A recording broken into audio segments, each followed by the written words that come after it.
Vamos ver como é que é essa besta? Tem uma imagem dela aí. O Tuti é 333. É meio besta? É meio besta.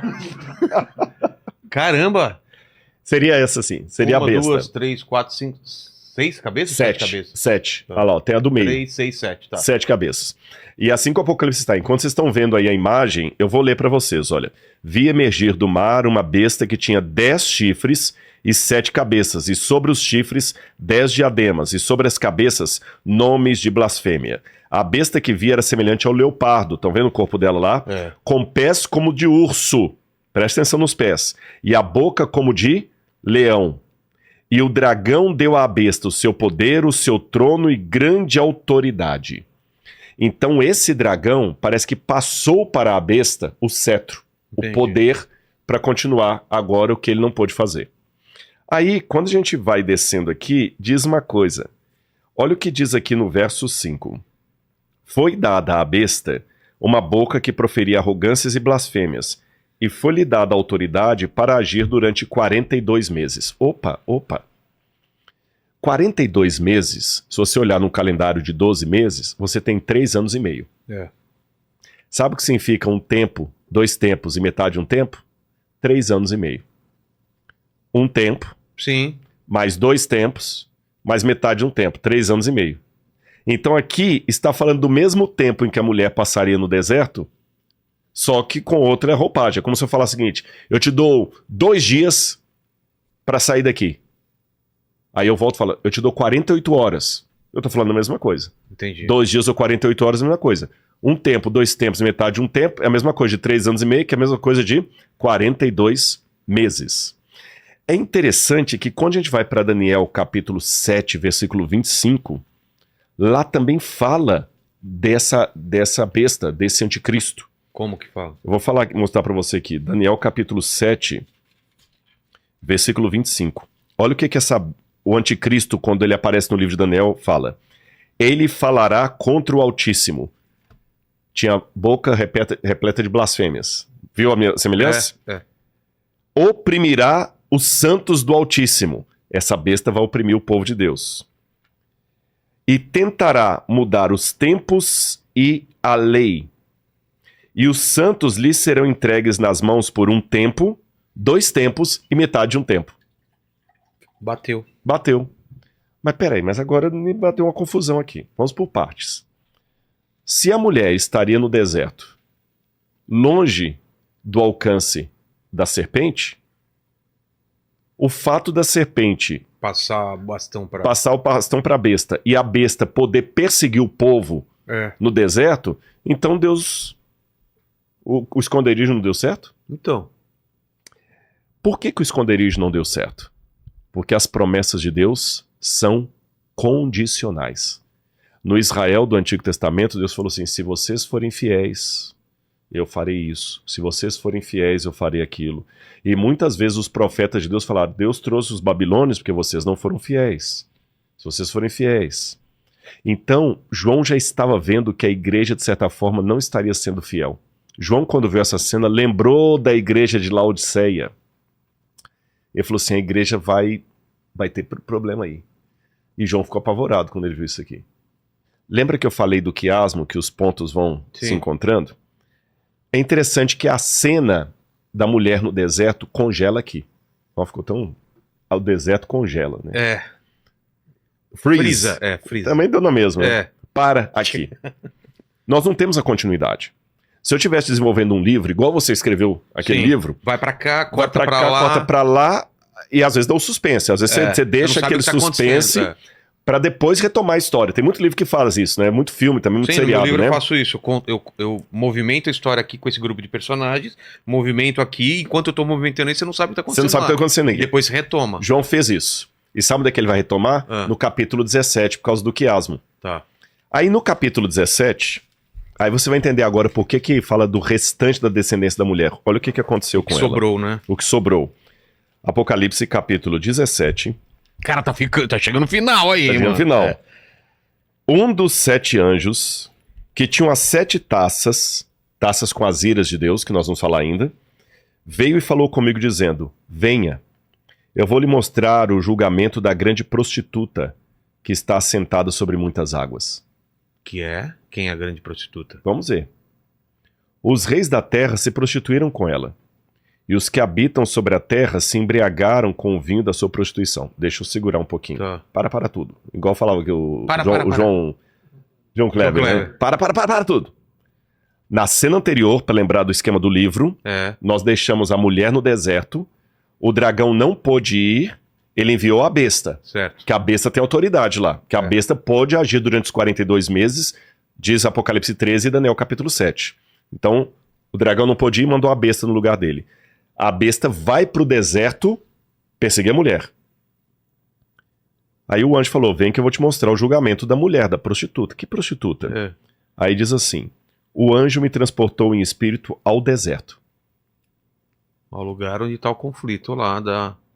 E vi uma mulher montada numa besta, escarlata, besta repleta de nomes de blasfêmia, com 7 cabeças e 10 chifres.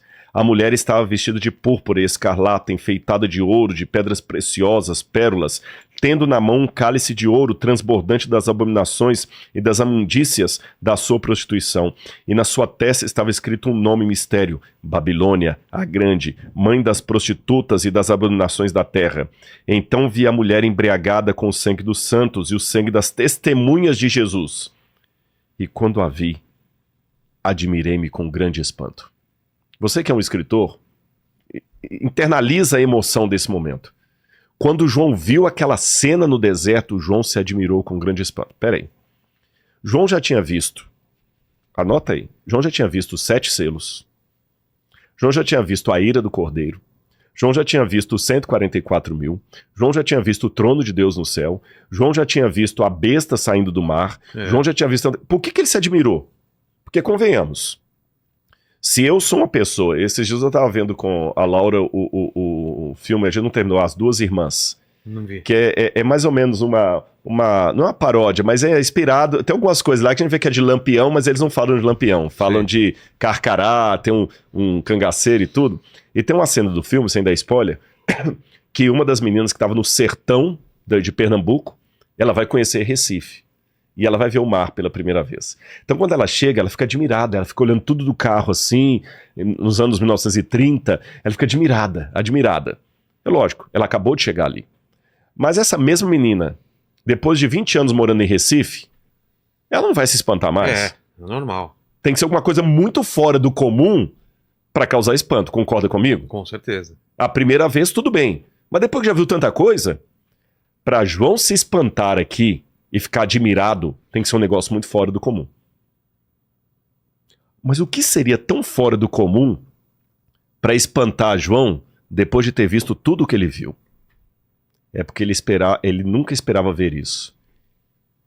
A mulher do capítulo 12, que era fiel, que foi para o deserto perseguida pela besta, agora estava de caso com a besta. Então... João chocou quando viu isso. Ele não esperava. Aquele choque do como cara Moisés, que a mulher... quando desceu do monte. Nossa, você deu um excelente exemplo. Estava adorando o bezerro de ouro. Você deu um excelente... Tanto é que tem um midrash judaico que eles fazem uma interpretação disso justamente quando Moisés desce, que o diabo fez sinais fazendo com que o bezerro, que era um animal, uma estátua, falasse. Entendi. E o povo começou a adorar a imagem porque ela parecia ter fôlego de vida. E quando a gente terminar de ler o capítulo 13, você vai ver que a besta faz justamente isso. Uma segunda besta faz uma imagem da primeira e bota o povo para adorar. Entendi. Você vê que é uma história cíclica, ele vai repetindo cenas do Antigo Testamento. João ficou assustado. A mesma mulher... Lembra que eu falei do conceito católico de casta meretrix? A igreja de Deus que é pura e prostituta ao mesmo tempo? Isaías lamentou no Antigo Testamento, quando o povo de Israel caía em apostasia, como se fez prostituta a cidade fiel, falando de Jerusalém. Quando você vai, e João ficou apavorado. Peraí, a besta foi para o deserto para perseguir a mulher, e agora a mulher vira amante da besta? Daqui a pouquinho eu vou retomar essa cena. Por isso que só sobraram algumas jujubas. Por isso que o dragão agora não tem mais ira contra a mulher, mas contra o que restou da descendência dela. Porque em grande parte a mulher se prostituiu. Entendi. Se vendeu. Agora eu entendo o cristianismo da carta Laodiceia. E antes que eu continue, eu tenho uma nota muito importante para dizer para você aqui, Vilela. Eu não posso narrar as coisas que eu estou percebendo pelo Apocalipse num sentido acusatório. Qual que é o sentido errado de ler tudo isso? É o sentido acusatório do CNPJ. Como eu sou adventista do sétimo dia, tenho o CNPJ da minha igreja, eu começo a acusar a batista, a presbiteriana, a metodista, como só a minha fosse boa. Não! Nós somos todos cristãos. E o que eu tenho que ter agora aqui é a consciência de, se você tem 5 irmãos, e um irmão tá nas drogas e tá na bandidagem, ou tá na cracolândia, ao ver o sofrimento da sua mãe, do seu pai, a família toda sofre. Eu quero que as pessoas entendam, antes que eu fale, alguns vão falar, não, mas a Ellen White da sua igreja chama as outras igrejas de igrejas caídas. Você tem que ser honesto, Rodrigo. Então deixa eu me dar só um parênteses aqui. Quando a Ellen White chamou as igrejas de igrejas caídas, se você ler o que Ellen White fala da própria igreja adventista, ela detona com a igreja adventista também. Porque Ellen White foi uma pioneira do movimento adventista, que ela escreveu numa época em que as pessoas tinham, assim, a língua era afiada para detonar mesmo. Não tinha esse politicamente correto que nós temos hoje. Você tá entendendo? É igual Jesus, quando virou para alguns judeus, falou, vocês são do diabo que é pai de vocês. Hoje, se eu falar que alguém é do diabo, já tem, como é que é? Já tem processo aí de qualquer fobia da vida. Não existia isso. Então, se você pegar o mundo em que viveu Ellen White e pegar autores metodistas, presbiterianos, você pega, por exemplo, o famoso sermão de Jonathan Edwards, Pecadores nas mãos de um Deus irado, você vai lendo aquele sermão, as coisas que ele fala da igreja, veja as coisas, às vezes, como que a maneira como que muitos protestantes falavam do papado, Lutero falando, mesmo dos judeus, da igreja, é uma maneira muito pesada. Você vê também outros contemporâneos da época de Ellen White, como Matthew Henry, que era comentarista, Arthur Clarke, Spurgeon. Se você pegar alguns sermões de Spurgeon falando das igrejas, do pecado das igrejas, você vomita.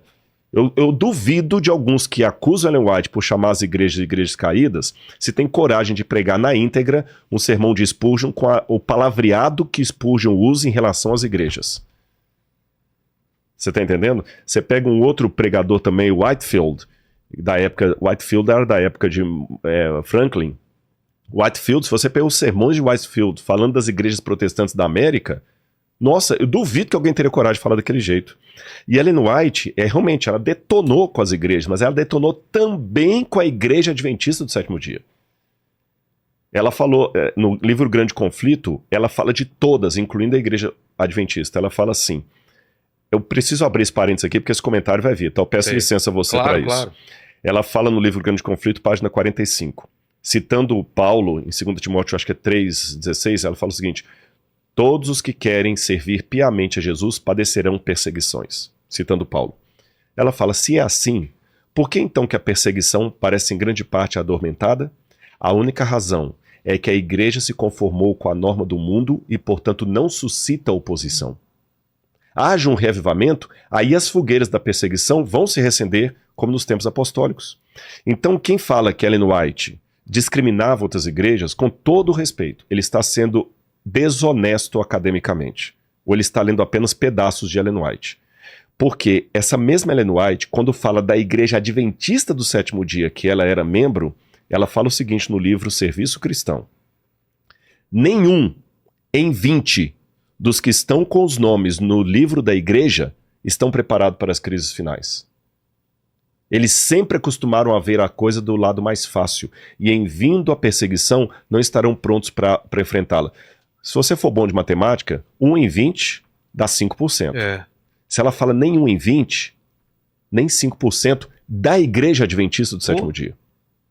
Então, quando alguém fala, Ellen White, por isso que eu falo que é uma desonestidade intelectual, fala o seguinte, por que o Rodrigo não é honesto? Por que ele não fala que Ellen White considerou todas as... Por isso que eu não considero adventista cristão, por isso que eu não considero adventista fiel. Por quê? Porque a Ellen White considerou as outras igrejas caídas. Meu irmão, ela falou que a igreja adventista não estava com 5% preparado. Ela teve uma época que falou que a conferência geral não seria a voz de Deus para o seu povo se continuasse daquele jeito. Ela detonou com a Igreja Adventista. Só que ela viveu no século XIX, início do século XX, quando a linguagem era essa. Ellen White não usou, repito, uma linguagem diferente de Spurgeon, uma linguagem diferente de Whitefield, ela não usou uma linguagem diferente de Adam Clarke, ela não usou uma linguagem diferente de outros autores católicos e protestantes da sua época. Então, por favor, tenha essa honestidade acadêmica de pegar o todo dela e saber que ela metralhou tanto de fora como da Igreja Adventista. E mais um detalhe, a prova que ela não tinha preconceito nenhum com as igrejas de fora, eu vou dar alguns exemplos, apenas alguns, eu podia passar 1 hora falando, mas só para vocês entenderem. Sabe quem fez o casamento do filho da irmã White, lá na Austrália? Um pastor metodista. E até quando essa filha da senhora White foi entrevistada por uma revista, que o pessoal pensava que a senhora White era bairrista, que ela não aceitava gente de outra igreja, ela perguntou assim, vem cá, mas você casou, um pastor metodista fez o seu casamento? Sim. Por quê? Não, porque não tinha nenhum pastor adventista? Ela falou, tinha, mas ele era amigo da família. Aí o entrevistador perguntou assim, tá, e o que a senhora White disse a esse respeito? Ah, não disse nada, foi ela que convidou. E ela ainda fez a oração final. Pois é. Teve uma irmã dela que tinha uma filha, a irmã dela estava afastada da igreja metodista. E a senhora White mandou uma carta para a irmã dela, minha irmã, volte para a igreja de Cristo, volte para os braços de Jesus. Quando ela fala volta para a igreja metodista, não vem para a igreja adventista. E a irmã dela não guardava o sábado, não era adventista. A senhora White não teve nenhum parente adventista, exceto o marido e os filhos. Você está entendendo? Então, vamos ser coerentes. Ela falou, a maior parte do povo de Deus está fora da igreja adventista. Ela falou isso. Ponto. Esclarecido esse ponto, Ok. Vamos voltar à questão aqui. Quando nós virmos, aí que eu volto à fala que eu estava falando, sendo coerente com o meu adventismo. A maneira errada que eu tenho de ler o que eu estou lendo aqui agora é ficar preso ao CNPJ e apontar o dedo para outros CNPJs. Para outras igrejas. Como se a minha já tivesse pronta para subir. Não. Eu tenho que sofrer, eu tenho que falar isso aqui. É isso que eu fico indignado com alguns denunciadores da internet. Porque eles não demonstram amor na correção do erro. Eu tenho que ser coerente com aquilo que eu acredito. Por isso que toda vez que eu venho aqui, eu falo do que eu creio. Mas eu tenho que ser respeitoso com quem pensa diferente de mim. E quando eu denunciar algum erro, eu tenho que denunciar, Vilela, com a mesma dor que você denunciaria a droga tendo um irmão na Cracolândia. Quando eu não tenho irmão ali na Cracolândia, quando eu não tenho amor por alguém que está ali, é um bando de vagabundo, maconheiro e tudo mais. Ponto final. Mas quando é o meu irmão que está lá, eu olho diferente. Você é um humorista. É muito fácil fazer piada com quem tem síndrome de Down. Esquece que hoje é politicamente correto, tá? Incorreto. Agora, tenha um filho com síndrome de Down. Eu quero ver você rir de uma piada de alguém com síndrome de Down. Tenha um filho autista. Eu quero ver você rir. O autismo, a síndrome de Down, doenças ou problemas sociais, alcoolismo. Faça piada de bêbado, tendo um pai que está lutando com o alcoolismo. Então, existem duas maneiras de eu falar de alcoolismo, de qualquer coisa, quando eu tenho amor por quem está sofrendo nas garras daquela situação, ou quando eu não tenho amor nenhum. É o amor que fará a diferença no meu discurso antidrogas. Quando eu falo amor, repito, não é passar pano, não, porque tem gente que tem um amor assim, tudo é amor, tudo é bonitinho, não pode condenar nada, não é isso que eu tô falando. Tá claro, né? Claro. Temos que denunciar o erro. Mas se é o meu irmão que tá lá na Cracolândia, como é que eu vou encarar esse problema? Então, se eu entender que Deus tem a sua igreja visível e a sua igreja invisível. A invisível é formada por filhos de todos os lugares. Se eu entender que é o corpo de Cristo, mesmo não sendo católico, um escândalo de um padre vai me doer. Porque é o meu irmão. Se um padre aí for pego com... Não vou falar a palavra aqui pro YouTube não censurar. Com algum desvio que vocês sabem crime, qual, né? Com um crime desse que ficaram muito famosos aí. Se eu pensar, puxa, que pena, que mancha para o nome de Cristo, eu vou fazer aquela denúncia de uma maneira. Mas quando eu não interpreto aquele padre como meu irmão, esses padres tudo vagabundo mesmo, para mim padre não presta. E assim por diante. Você tá entendendo? Se for um pastor batista, metodista, presbiteriano, como é que eu denuncio os erros, o opróbrio ao povo de Deus? Então, com esse espírito que eu entendo isso aqui, com o espírito com o qual Jesus denunciava os fariseus. Jesus tinha um embargo na voz. Ele não falou assim, fariseu, não. Jesus amava os fariseus. E é nesse espírito aqui de amor pelo meu semelhante que eu tenho que falar da apostasia. Aí você vai aqui para Tessalonicenses capítulo 1, versículo 6 em diante, diz assim, quando Paulo fala da volta de Jesus, ele fala, porque o mistério da iniquidade já opera, e aguarda somente que seja afastado aquele que agora o detém. Porque ele fala que a volta de Jesus, ele fala aqui, capítulo 2, versículo 3, ninguém de nenhum modo os engane, porque isto, a volta de Jesus, não acontecerá assim que primeiro venha a apostasia, e seja revelado o homem da iniquidade, o filho da perdição. Apostasia, eu falei dessa palavra lá atrás, a ruptura. Então, Paulo falou disso e João entendeu lá que haveria uma grande apostasia no meio do povo de Deus. Por isso que João se admirou com grande espanto. A mulher e a besta estavam juntas. Agora voltamos a Apocalipse 13 e você entende por que agora a briga é contra o que sobrou do povo de Deus, que a maior parte do povo de Deus se tornou Laodiceia.